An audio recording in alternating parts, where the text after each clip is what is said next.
Welcome back to the Demon Slayer Gaming channel. We're going to be continuing our Final Fantasy XIV Dungeon Guide series today, and we're going to be taking a look at the normal raid Eden's Promise Anamorphosis. This will be the 11th of the Eden raids, and in here you'll be going against the Fate Breaker.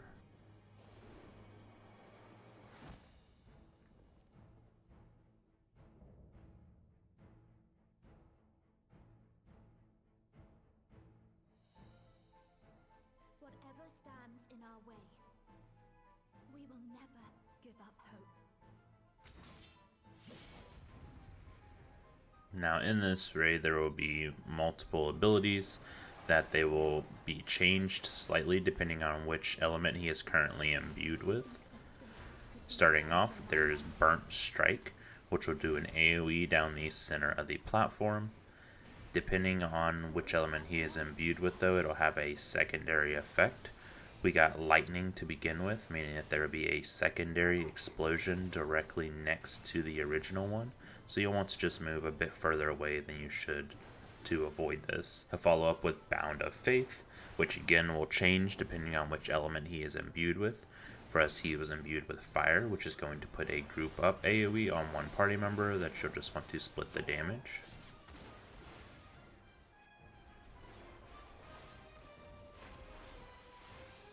He'll then do Burnished Glory, which is just going to do party-wide damage that would need to be healed through.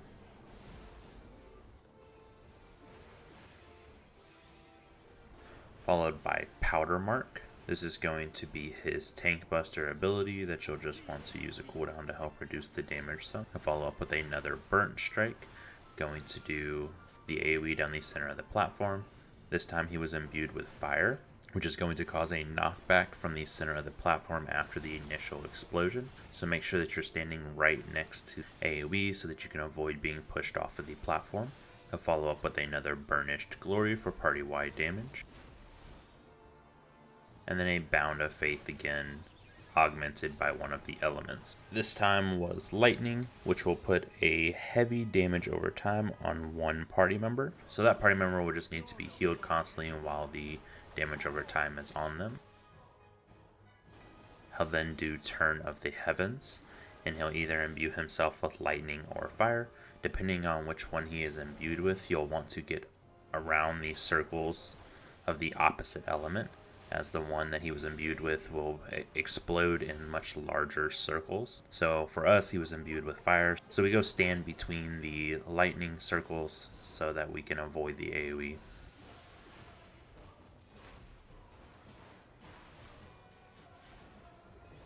He'll follow up with another Burnished Glory for party-wide damage.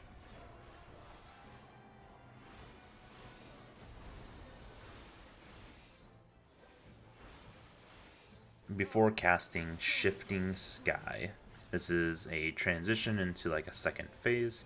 It'll start off with a knockback from the center of the platform that will leave a dragon on the platform that will do a 270-degree AoE in front of him, so you'll just want to get behind the boss. Fatebreaker will then have multiple clones of himself on the outside of the platform that will each do a Burnished Strike through the center of the platform that, depending on which element they are imbued with, they will either cause a secondary explosion or a knockback effect.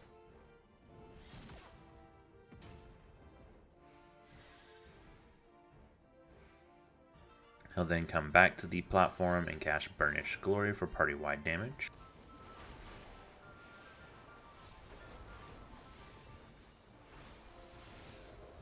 At this time, he'll add a third element into the abilities that he is doing. So he'll have a Holy effect. He'll then cast Burnt Strike with the Holy effect that, after the initial explosion in the middle, will cause a circular AoE under all party members. So you just want to move out of these.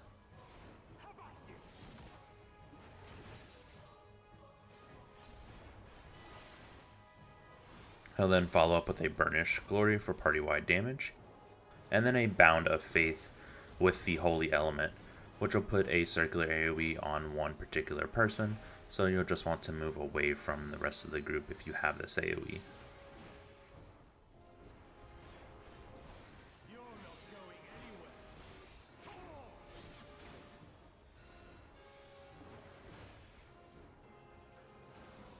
After this, we'll go to the center of the platform and cast Prismatic Deception.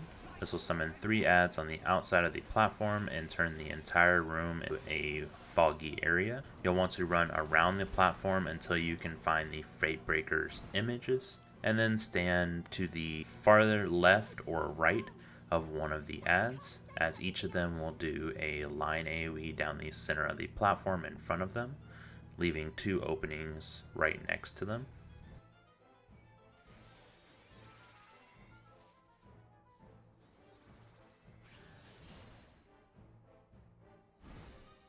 And then go back to the center of the platform, casting Burnish Glory one more time for party-wide damage.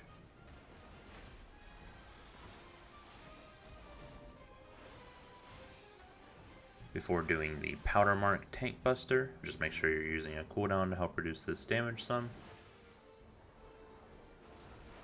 Before casting Turn of the Heavens one more time, so check which element he is imbued with, and then move towards the circles of the opposite element. At the same time, the tank will have a secondary explosion around them from the Powder Mark, so make sure that you're moving away from the rest of the group. He'll then do a Burnt Strike down the center of the platform, augmented by one of the abilities. We got the Lightning, so there's the secondary explosion directly afterwards. And then another Burnt Strike augmented by one of the other elements. This time was fire for us, so there's the initial explosion followed by the knockback AoE directly afterwards.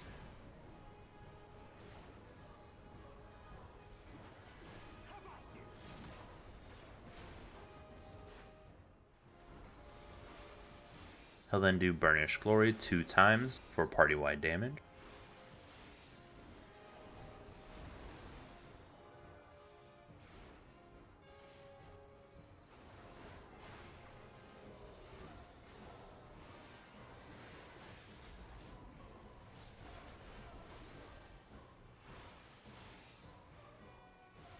Followed by a Powder Mark on the tank, which will leave the secondary explosion on the tank.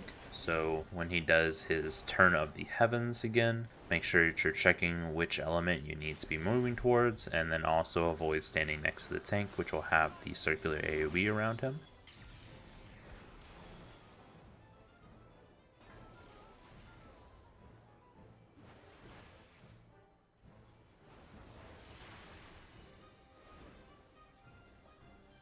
He'll jump back to the platform, doing Burnt Strike one more time. This time we have the Holy Element.